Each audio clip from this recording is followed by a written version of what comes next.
Assalamualaikum warahmatullahi wabarakatuh.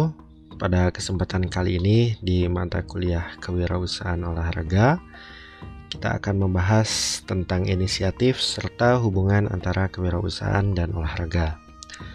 Kewirausahaan olahraga membutuhkan inisiatif dari organisasi individu dan pemerintah yang seringkali memerlukan kerjasama. Menurut penelitian Rank di tahun 2004, menyatakan bahwasanya inisiatif pribadi itu mencakup serangkaian perilaku yang dimulai sendiri dengan proaktif dan persisten. Hal ini terutama terlihat dalam konteks olahraga karena inisiatif adalah bagian dari semangat kompetitif dari banyak pertandingan. Kewirausahaan olahraga adalah bidang yang menarik untuk penelitian karena ada banyak peluang untuk berkontribusi pada terobosan yang konseptual dan empiris. Nah, pada kali ini tujuan kita mempelajari bab ini adalah untuk memancing pemikiran tentang bagaimana peran kewirausahaan di dalam olahraga. Jenis utama dari inisiatif pribadi adalah kualitatif, kuantitatif, dan bagaimana caranya mengatasi hambatan. Inisiatif kualitatif termasuk cara melampaui deskripsi pekerjaan dengan cara yang menambah nilai. Dalam olahraga, hal ini dapat mencakup membantu orang lain dalam meningkatkan permainan mereka sebagai anggota tim. Sedangkan inisiatif kuantitatif melibatkan pengeluaran lebih banyak energi daripada yang dibutuhkan di tempat kerja dengan cara memajukan praktik yang sudah saat ini dilakukan. Terkadang di dalam olahraga, inisiatif kuantitatif ini diperlukan untuk berkembang dalam karir seseorang. Sedangkan mengatasi hambatan melibatkan ketekunan pada saat-saat sulit, di mana dalam olahraga seringkali ketekunan dan keyakinan merupakan ciri khas dari seorang atlet atau tim yang tangguh.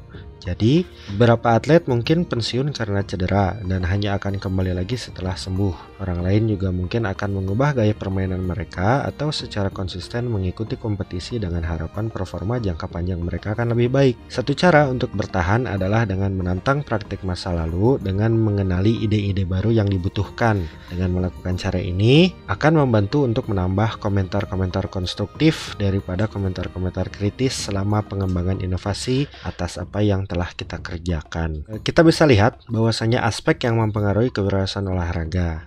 Kewirausahaan olahraga dapat melibatkan berbagai aktivitas mulai dari eksperimen ide-ide baru hingga pengujian metode produksi yang berbeda. Untuk memfasilitasi olahraga, informasi kewirausahaan perlu dikumpulkan dan juga dipertukarkan, di mana organisasi olahraga dapat dibedakan dari jenis organisasi lain karena semangat dan basis komunitasnya di dalam masyarakat. Banyak organisasi olahraga yang memiliki aspek sejarah dan sosial budaya sehingga mempengaruhi perkembangan kewirausahaan.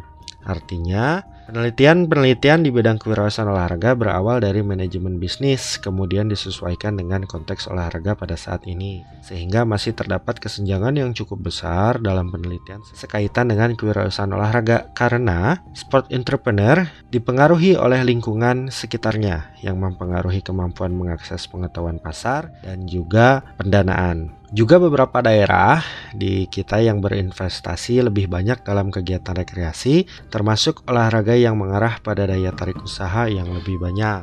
Selain itu, terdapat juga pengaruh lembaga-lembaga dalam perkembangan olahraga, di mana institusi atau lembaga juga mempengaruhi kualitas bisnis, budaya, dan pemerintahan dalam perkembangan olahraga.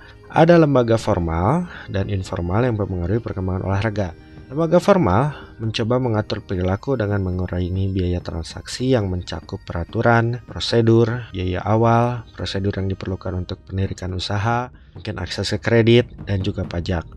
Nah, beberapa negara juga memiliki lembaga olahraga yang lebih formal karena fokusnya pada olahraga tertentu, misalkan sepak bola, bola basket, atau golf. Namun ada juga lembaga olahraga formal internasional yang berdampak pada kewirausahaan. Ini termasuk badan pengatur olahraga seperti Komite Olimpiade Internasional dan Komite Olahraga Nasional. Sedangkan lembaga informal berusaha mengurangi ketidakpastian di masyarakat. Beberapa lembaga olahraga informal lebih berpengaruh daripada yang lain tergantung pada jenis olahraganya. Lembaga informal didefinisikan sebagai budaya, juga persepsi korupsi misalnya, lalu sikap terhadap pengusaha dan persepsi kewirausahaan. Dengan demikian, organisasi olahraga memanfaatkan lembaga informal berupa modal sosial untuk mengakses sumber daya yang dapat dimanfaatkan. Teori kelembagaan juga menyarankan bahwasannya keyakinan, tujuan, dan tindakan individu serta kelompok, terutama yang bekerja dalam pengaturan organisasi, dibentuk oleh berbagai pengaruh lingkungan, sehingga usaha kewirausahaan dapat dibatasi atau dimungkinkan oleh struktur dari kelembagaan. Beberapa institusi olahraga juga membatasi kebebasan klub untuk melakukan hal-hal baru karena peraturan yang ketat, sedangkan institusi lain memungkinkan klub olahraga untuk berubah dengan mengadopsi strategi yang proaktif. Komitmen untuk berwirausaha oleh klub olahraga juga telah berkembang dalam beberapa tahun terakhir. Lembaga juga dapat dikarakterisasi di tingkat makro dalam hal kebijakan dan regulasi. Nah, ini tingkatnya di high level di pemerintahan atau elit-elit klub. Sehingga dalam olahraga, liga profesional juga memiliki aturan yang harus mereka ikuti. Namun, dapat membuat mereka sulit untuk berinovasi. Misalkan, beberapa institusi olahraga seperti AFC atau Asian Football Confederation, mereka memiliki kebijakan olahraga terkait kewirausahaan dengan mendorong internasionalisasi. Sedangkan lembaga di tingkat mikro lebih concern dengan sikap dan karakteristik individu. Sehingga ini berarti ada cara yang diharapkan orang-orang ataupun masyarakat bagaimana olahraga seharusnya berperilaku. Selanjutnya, kita lihat ada karakteristik pengusaha olahraga. Kini kewirausahaan dan olahraga semakin sering disebut bersama-sama. Hal ini disebabkan kewirausahaan berdampak pada perkembangan ekonomi dan pertumbuhan sosial dalam olahraga. Pengusaha memainkan peran penting dalam menciptakan perusahaan dan pasar baru di sektor olahraga dan telah mengubah banyak organisasi olahraga dengan mereformasi praktik bisnis yang sudah mengakar. Lalu pengusaha juga cenderung memiliki ciri kepribadian tertentu yaitu toleran terhadap risiko dan mampu memecahkan masalah. Selain itu, mereka dipandang inovatif, proaktif, dan juga berani mengambil risiko. Hal ini disebabkan semakin relevannya kewirausahaan olahraga sebagai motivasi dari penciptaan usaha yang baru. Sport entrepreneur juga memiliki ciri umum seperti senang berinteraksi dengan aktivitas waktu luang. Sehingga untuk bertahan hidup, sport entrepreneur juga perlu menjadi komunikator yang baik dan terlibat aktif dalam memajukan usahanya. Lalu yang terakhir, sport entrepreneur juga harus memberikan kontribusi positif kepada masyarakat dengan memajukan inovasi terkait olahraga. Sehingga penting bagi kita untuk menggali latar belakang dan karakteristik para pengusaha olahraga. Di sini ada dua ciri utama kewirausahaan menurut Johannessen di tahun 2012, di mana peran olahraga dalam masyarakat telah meningkat sebagai strategi bersaing untuk meningkatkan perekonomian daerah karena berdampak pada pengaturan industri lainnya, misalkan industri ekonomi kreatif, industri makanan, dan properti. Oleh karena itu, kewirausahaan olahraga dapat digambarkan sebagai rangkaian kegiatan dari kreativitas dan inovasi tingkat rendah hingga tingkat tinggi dalam konteks olahraga itu sendiri.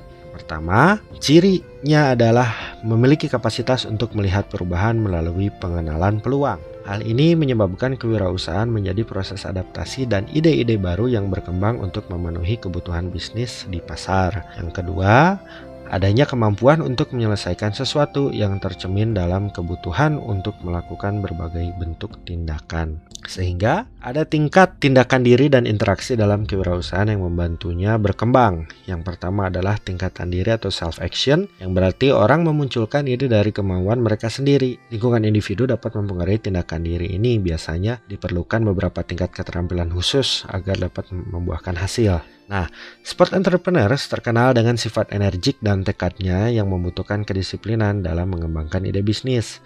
Sehingga semakin banyak orang tertarik pada olahraga karena sifat kewirausahaannya dan caranya menciptakan peluang-peluang usaha baru. Lalu, interaksi itu mengacu pada wacana sosial yang diperlukan agar ide mendapatkan momentum di pasar. Beberapa pengusaha membutuhkan umpan balik dari orang lain untuk maju dengan ide. Hal ini karena berdasar pada pengetahuan yang berasal dari interaksi itu sendiri. Olahraga juga memiliki peran profit sekaligus non-profit dalam masyarakat yang menjadikannya industri yang unik. Industri olahraga sendiri memiliki pengaruh yang signifikan terhadap ekonomi internasional melalui produk dan layanan yang disediakannya. Di sisi lain, infrastruktur publik juga terhadap olahraga telah meningkat seiring dengan meningkatnya minat dalam menciptakan lapangan kerja baru. Dengan demikian, kewirausahaan di bidang olahraga berdampak pada kesuksesan bisnis karena semakin banyak perusahaan yang tertarik pada industri tersebut. Sekian penjelasan materi pada kali ini. Silahkan jika ada diskusi, kalian bisa sampaikan secara langsung. Terima kasih atas perhatiannya. Bila taufiq wal hidayah. Wassalamualaikum warahmatullahi wabarakatuh.